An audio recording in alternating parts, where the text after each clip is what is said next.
Fala, meus amigos, como é que vocês estão, hein? Eu sou o Deicon Silva e sejam muito bem-vindos ao nosso primeiro vídeo de 2024. Um feliz ano novo para todos e que esse realmente seja o ano de mudança que o Brasil tanto precisa. O ano que, sem dúvida, será o mais importante das últimas décadas. Me referindo, claro, às eleições municipais que ocorrerão aí no final do ano. Elas vão definir o futuro da nossa nação, sim. Porque política se faz principalmente na política de base, com prefeitos e vereadores. E é por isso que quem acompanha aqui o canal já sabe que nós temos um projeto de fomentar essa criação de política de base Brasil afora, não é? Então eu conto com a ajuda de vocês para isso. Vários outros youtubers, influenciadores já estão participando, estão engajados nesse projeto e realmente depende de nós fazer com que 2026 seja diferente de 2022. Porque tudo que o presidente Bolsonaro não teve foi justamente esse apoio da política de base. E o PT, a esquerda, faz isso, há décadas no Brasil. Há décadas eles sabem que o foco tem que ser nos municípios. É por isso que o Lula ganhou disparado na maioria dos municípios do Nordeste, do Norte. E é por isso que a direita continua apanhando Brasil afora e principalmente nas regiões periféricas do Brasil. Porque o cidadão comum, ele tem contato com o vereador, com o prefeito, não com o deputado, não com o senador. E a direita precisa acordar, precisa entender isso. E é por isso que realmente esse deve ser o nosso foco neste ano, visando, claro, 2026, né? Vem coisa boa por aí, a gente não pode desistir e seguiremos lutando pelo nosso país, né? Que esse seja um ano grandioso para todos nós, principalmente os patriotas deste Brasil, tá? Agora, falando de 2024, falando aí de coisas inusitadas, né? Nós temos aqui o TSE tomando uma atitude que realmente foi inesperada, né? Vamos falar sobre isso e vamos falar também sobre a relatoria de um recurso do presidente Bolsonaro no STF, que, olha só, caiu nas mãos de Cristiano Zanin, né? Desde já compartilhe o vídeo, deixe o seu like e se for novo por aqui, já inscreva-se no canal e siga a nossa página no Facebook, tá certo? E se você ainda não me segue, corre lá no Instagram, já me segue que eu coloco coisas que não dá pra gente comentar aqui basicamente todo dia, tá bom? Então olha só, TSE toma atitude completamente inusitada pensando nas eleições de 2024, né? Olha só. O TSE está buscando a participação da sociedade e de entidades públicas e privadas para melhorar as resoluções que orientarão as eleições de 2024, né? Bom, os interessados podem enviar sugestões através de um formulário online disponível no site do TSE de 4 a 19 de janeiro. Mas aí muita gente, claro, com razão, vai dizer, Deicon, mas não adianta a gente enviar sugestões, né? Elas não serão aceitas e tudo mais. Calma que vai ter oportunidade para isso, olha só. Algo completamente inusitado, realmente eu não esperava isso, né? Bom, após a coleta de ideias, audiências públicas serão realizadas nos dias 23, 24 e 25 de janeiro para discutir as propostas. A ministra Carmen Lúcia, do Supremo Tribunal Federal, será responsável por liderar essas discussões, né? As principais áreas para envio de sugestões são, olha só, metodologias de pesquisas eleitorais e sistema de votação, processos de registro de candidaturas, regulamentação de Fundo Especial de Financiamento de Campanha, né, que é o conhecido como Fundão, normas de prestação de contas e regras de propaganda política, não é? Por que isso aqui vai ser interessante, meus amigos? Porque, como vocês viram aqui na matéria, nós teremos audiências públicas, né? Dia 23, 24 e 25. Ou seja, nas audiências públicas, essas sugestões, bem como outras, serão expostas, né? Ou seja, vai estar ali gravado para quem quiser ouvir.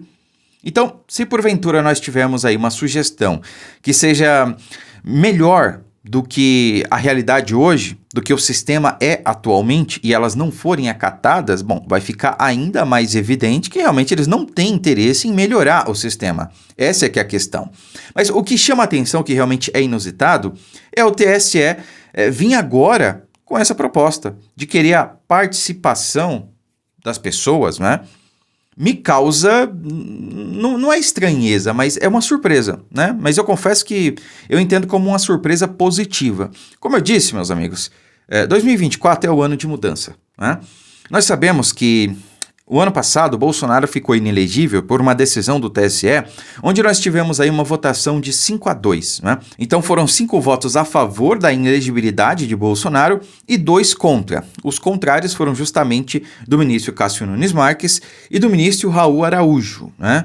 Vejam só, à época, o ministro relator, o corregedor-geral, melhor dizendo, era o Benedito Gonçalves. Hoje é justamente o ministro Raul Araújo, que à época votou a favor de Bolsonaro e contra a sua condenação, né? E, se não me engano, em junho desse ano, maio ou junho desse ano, vai tomar posse como presidente do TSE o ministro Nunes Marques. Então, não sei, né? Provavelmente sim, né? Mas eu ainda não posso confirmar isso para vocês, é apenas uma conjectura minha. Talvez essa resolução do TSE, né, essa atitude de querer aí mais participação da sociedade, essas audiências públicas, essas sugestões, seja algo que o próprio ministro Cássio Nunes Marques esteja implementando. Porque assim, ele já vai tomar a posse como presidente do TSE daqui a alguns meses, né, antes das eleições de 2020, desse ano, né, de 2024. Então pode ser que ele já tenha aí esse poder, digamos assim, de colocar aí algumas situações, porque ele vai ser o presidente durante as eleições, então por que ele não pode já fomentar essas sugestões e algumas mudanças, né? Talvez seja um acordo de cavalheiros que eles tenham lá dentro do próprio TSE. Pode ser, é uma conjectura minha, né? Algo que explicaria aí esse movimento do TSE, porque sob a presidência do ministro Alexandre de Moraes, eu não vislumbro aí ele querendo a participação da sociedade, né? Posso estar errado, mas pelo menos o que a gente tem acompanhado até agora não é nada nesse sentido, né? E a outra notícia que eu queria comentar com vocês é justamente essa aqui, ó. Cristiano Zanin será relator de recurso que tenta reverter inelegibilidade de Bolsonaro. Então, Bolsonaro entrou com recurso para o STF, né? Que está acima do TSE, mas a gente sabe que o TSE é formado em grande parte por ministros do STF. Tá? Então, o próprio ministro Cássio Nunes Marques, o ministro Alexandre de Moraes e outro, eles não poderiam figurar como relatores desse caso no STF. Por quê? Porque seria um conflito de interesses. E eles mesmos já se posicionaram a respeito da decisão que condenou o presidente Bolsonaro.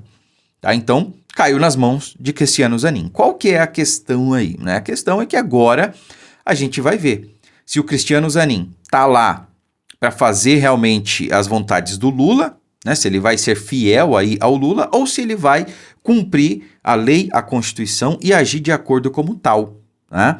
Não que uma coisa não tenha a ver com a outra, mas é o que a gente espera de um ministro, que ele cumpra a lei, cumpra a Constituição e haja dentro dos limites, dentro das 4 linhas, como o presidente Bolsonaro sempre falou. Né? Então, assim, a gente sabe que não há base jurídica para que o ex-presidente Bolsonaro fique inelegível. Ele não cometeu nenhum crime. Porque se fosse assim, a Dilma também deveria ter ficado inelegível e não ficou. A gente sabe que quando alguém sofre um impeachment, ele fica inelegível por 8 anos. A Dilma ficou inelegível? Não, ela se candidatou ao Senado. E aí o povo mineiro, para não eleger a Dilma, acabou elegendo o Pacheco, né? A gente não sabe quem que é pior, o Pacheco ou a Dilma lá no Senado, porque pelo menos no Senado ela ia ser só mais uma lá, né? Mas enfim, o povo mineiro fez a sua escolha, claro, acertadamente. Eu também teria votado no Pacheco para não eleger a Dilma, tá? Mas essa é uma outra questão. A questão aqui é que agora a gente vai ver realmente como é que vai se posicionar o ministro Cristiano Zanin e saber de que lado ele está. Se ele está do lado da lei, da Constituição ou se de outro lado, né? Esperamos que ele possa agir como realmente o povo espera que o ministro do STF haja, tá? Agora, meus amigos, esse realmente é um ano que a gente pode trilhar o rumo do Brasil, pode mudar a nossa situação. E como é que a gente vai fazer isso? Como eu disse, fomentando a política de base. Não vai ser do dia para a noite que a gente vai resolver os problemas. Não vai ser com 4 anos de governo Bolsonaro. A gente já sabia que ia ser assim. A esquerda está no poder há décadas no Brasil. E todas as instituições, basicamente, ou quase todas, estão aparelhadas. São décadas de aparelhamento estatal pela esquerda brasileira. E eles já estão unidos e organizados há muito tempo. E eu citei um exemplo aqui para vocês do que eles estão fazendo há décadas, que é justamente investindo e focando na política de base. Há décadas. Há décadas eles estão fazendo isso. Então, assim, a gente precisa começar a se organizar, precisa começar a fazer isso. Porque dá resultado. Eu não estou falando só de capital político, não. Porque aonde a direita passa, as coisas prosperam. a população prospera. Eu gosto sempre de usar Santa Catarina como exemplo porque é o melhor estado do Brasil para se viver, é o estado mais seguro, é o estado, proporcionalmente falando, mais armado do Brasil, é o estado com menor índice de violência, é o estado com maior IDH do Brasil, ou um dos maiores. Enfim, no geral, é o melhor estado do Brasil. E por que é o melhor estado do Brasil? Porque o PT nunca pôs as mãos em Santa Catarina. Nunca pôs e nunca vai pôr. Aí você compara Santa Catarina com a Bahia, por exemplo, ou com o Piauí, que é o meu estado natal, né? Eu moro em São Paulo, mas nasci no Piauí, ou com, sei lá, o Ceará, ou com o Maranhão.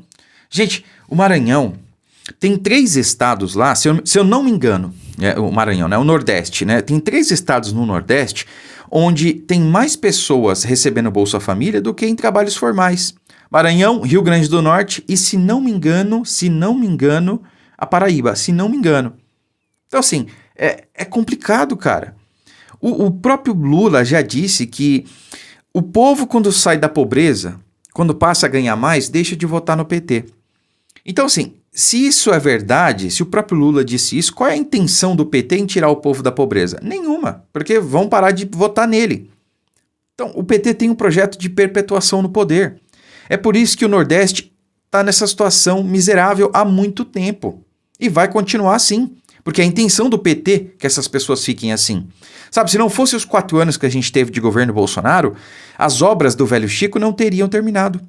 A transposição do Rio São Francisco não teria terminado. Não teríamos nenhum investimento no Nordeste na questão de infraestrutura, de saneamento. Por quê? Porque é interessante para o PT deixar esse povo na miséria, para sempre estar lá, perpetuando eles no poder. Essa é a questão. E esse ano é onde a gente pode começar esse processo de mudança. Eu espero realmente que o povo acorde, entenda e faça parte dessa mudança, não é? Nós vamos fazer a nossa parte, eu espero que vocês me ajudem também. Bom, é isso, curta, comente, compartilhe o vídeo, fiquem com Deus e até a próxima.